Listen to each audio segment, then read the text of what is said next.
vocês aí de casa, principalmente com as mulheres. O câncer de mama tem a cada dia aumentado. É uma situação realmente alarmante. Então, o que fazer devido a essa situação? Estou aqui com o Dr. Ricardo Joaçaba, mastologista, cancerologista, que vai nos ajudar um pouquinho a respeito desse tema, câncer de mama. Dr. Ricardo, o câncer vem aumentando, mas é só aqui no Brasil? Não, isso é um fenômeno que tem ocorrido no mundo todo. O câncer de mama hoje é o tipo de câncer mais prevalente nas mulheres no mundo todo, né? E no Brasil também, é o câncer de maior incidência em mulheres, é o câncer de mama. Ultrapassando inclusive o câncer de colo uterino, que antes era o principal tipo de câncer que incidia nas mulheres brasileiras. Devido a esse aumento, então o que fazer para nós revertermos esse quadro? Olha, o que a gente preconiza é a prevenção, que no caso é uma prevenção secundária, onde a gente faz exames periódicos para tentar detectar aquele câncer numa fase bem inicial, onde ele é potencialmente curável. O principal recurso que a gente dispõe hoje é a mamografia, certo? Que deve ser realizada com periodicidade anual nas mulheres acima de 40 anos. Isso tem demonstrado reduzir bastante a mortalidade do câncer de mama. A questão também que é interessante ressaltar é a pessoa conhecer o seu corpo, né, doutor Ricardo? O autoexame também é uma alternativa. Exatamente. Essa é uma outra estratégia que a gente recomenda, que é a realização do autoexame, que deve ser feito por todas as mulheres a partir dos 30 anos de idade, mensalmente. Com isso, ela aprende a conhecer sua mama naquela fase do período menstrual, e com isso ela consegue diagnosticar, muitas vezes até antes do médico, algumas alterações da mama e, consequentemente, diagnosticar precocemente uma alteração que pode ser um câncer. Que fatores servem de indicativo de um possível câncer de mama? Bom, a gente considera o que a gente chama de fatores de risco para a mulher desenvolver o câncer de mama. Nesse aspecto se inclui as mulheres que têm história familiar de câncer de mama, principalmente parentes de primeiro grau, mãe, irmã, filha com câncer de mama. Essas mulheres devem ter um acompanhamento mais rigoroso, tá certo? E aquelas que começam a menstruar muito cedo, aquelas que a menopausa é tardia, mulheres que não tiveram filhos, que não amamentaram, todas essas mulheres a gente considera como de risco aumentado para desenvolver o câncer de mama. Então essa questão da idade, né, de menstruar cedo, seria a partir de que idades especificamente? Principalmente aquelas que menstruam abaixo dos 12 anos de idade. A gente considera um início da menstruação precoce, abaixo de 12 anos. Isso por conta de uma exposição maior aos hormônios femininos, é isso? Exatamente. Quanto mais tempo a mulher passa tendo ciclos menstruais, né? Primeira menstruação muito cedo e a última muito tarde, mais tempo ela tem de exposição aos hormônios femininos e, consequentemente, aumenta o risco de câncer. Questão de manchinhas no seio, alguma secreção, também pode servir para que as mulheres fiquem em alerta? Com certeza. No próprio autoexame, a mulher vai verificar isso. Ela vai se conhecendo e vai ver se existe alguma retração, uma retração da pele, da mama ou do mamilo, tá certo? A presença de pequenos ferimentos no mamilo pode ser um indicativo de lesões de câncer de mama. A secreção do mamilo, principalmente quando ela é aquosa ou quando ela é sanguinolenta, com sangue, pode também ser um dos sinais de câncer de mama que deve ser observado por todas as mulheres. A questão da amamentação, então quanto mais tempo a mulher amamentar melhor ou não tem influência? Não, a gente considera que a amamentação é um fator protetor para o câncer de mama. Então, quando a mulher realmente amamenta, ela atinge o amadurecimento completo da mama, e isso teria um efeito de proteção.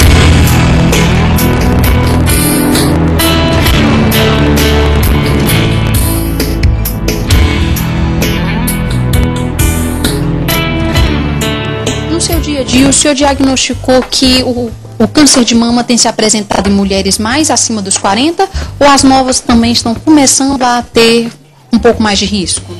Tem havido um aumento de incidência em mulheres mais jovens, né? Antes a incidência era muito maior em mulheres após os 50 anos, após os 60 anos. na quinta e sexta década, hoje em dia a gente já vê um grande número de mulheres abaixo dessa idade apresentando câncer de mama. Isso tem realmente ocorrido. Infelizmente, uma vez que é diagnosticado o câncer de mama, o que fazer, doutor? Bom, aí temos que tratar. E aí nós temos vários recursos de tratamento. E quanto mais cedo se diagnostica, quanto menor for esse tumor com esta lesão da mama, melhor as indicações terapêuticas, principalmente em relação à cirurgia, a preservação da mama, que é um grande benefício para a mulher, já que a cirurgia grande, mutiladora, como a mastectomia, ainda é um grande tabu e um grande receio das mulheres. Existem mais de um tipo de câncer de mama ou não? Existem vários tipos que são dados nas biópsias, né? E principalmente os tumores que são os invasivos, que esses devem ser tratados de maneira mais agressiva, inclusive com quimioterapia, hormonioterapia e outros recursos. E os tumores que a gente chama in situ, que são lesões iniciais, que podem ser tratadas muitas vezes apenas com cirurgia. E os tipos de tratamento, existe mais de um também?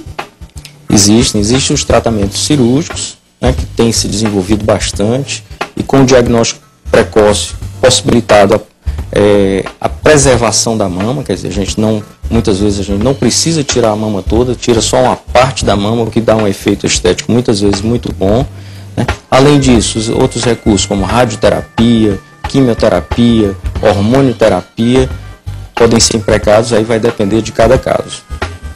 E, devido a essa cirurgia, como é feito o acompanhamento psicológico dessas mulheres que passam por essa cirurgia de retirada do seio? Bom, é importante que ela tenha, primeiro que ela aceite a doença, aceite o tratamento, né, encare isso como uma forma de luta, que vai conseguir realmente vencer a doença.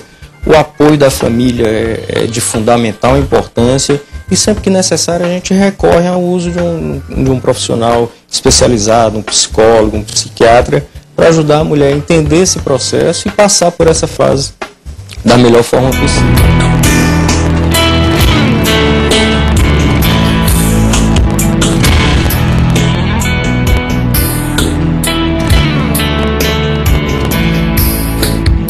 Dentro da sua experiência, doutor, o que o senhor observa que mais torna essa questão do câncer de mama uma doença tão alarmante?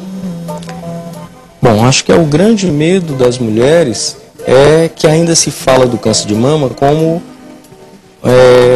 se não tivesse cura, né? Que fosse uma doença incurável, que ela estaria assinando, vamos dizer assim, o seu atestado de óbito, o que não é verdade, que vai depender muito da fase onde é feito esse diagnóstico, e com a evolução dos tratamentos, a possibilidade de cura é muito grande, certo? E o grande receio das mulheres também, e às vezes até em não procurar, quando assistência médica, quando diagnostica, quando percebe alguma coisa na mama, é o risco de tirar a mama. Então elas têm realmente um grande temor em relação a essa possibilidade, e isso faz muitas vezes com que isso seja retardado o diagnóstico pelo receio delas de procurarem o médico e só procurarem realmente quando já estão numa fase muito avançada.